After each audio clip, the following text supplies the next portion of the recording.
So now do you start to see what I mean when I'm talking about the mind in general? So we're grouping the things you know as a conscious and sub and unconscious minds, calling them just the mind because it works completely fine with these techniques to put the mind in one giant ball and will eventually push it aside. Now, the concept of a mind and your ego is a little bit misunderstood, but also just unknown. So many people, when you hear a comment on the ego, they think it's a negative thing.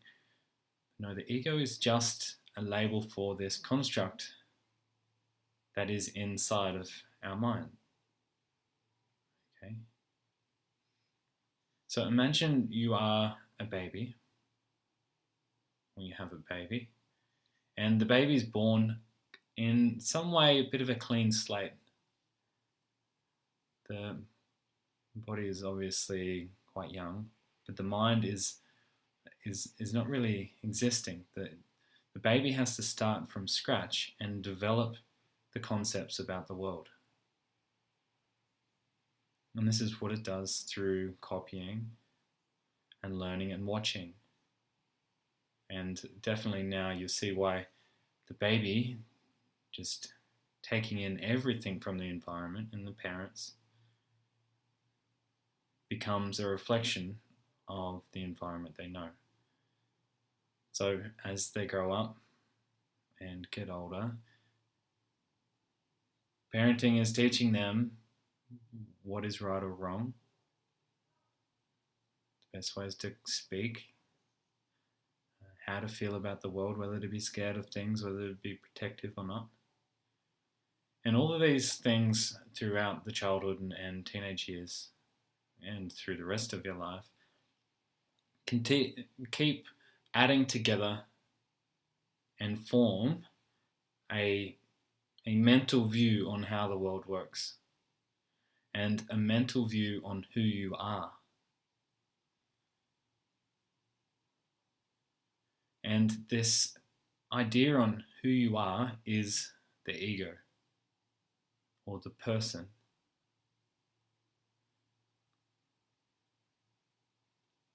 And it's just an idea. It's a story that is in the mind. And you should be able to agree with this. It's okay. I have some concept of a life, but it's just in my mind. Only real proof of me is this physical body. We'll start to see how this ego and the person and all the concepts of the mind, the beliefs that we've absorbed through our lives, what they can do and do to your life today. And any situation you find yourself in is always going to be a product of reality plus the filters of your ego. This conditioning that you have from your life is changing what you experience day to day. And this is what we're going to investigate.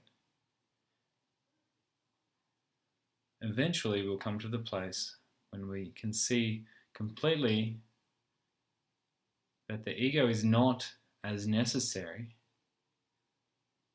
in our lives as you may think. And it's not that difficult to step aside from.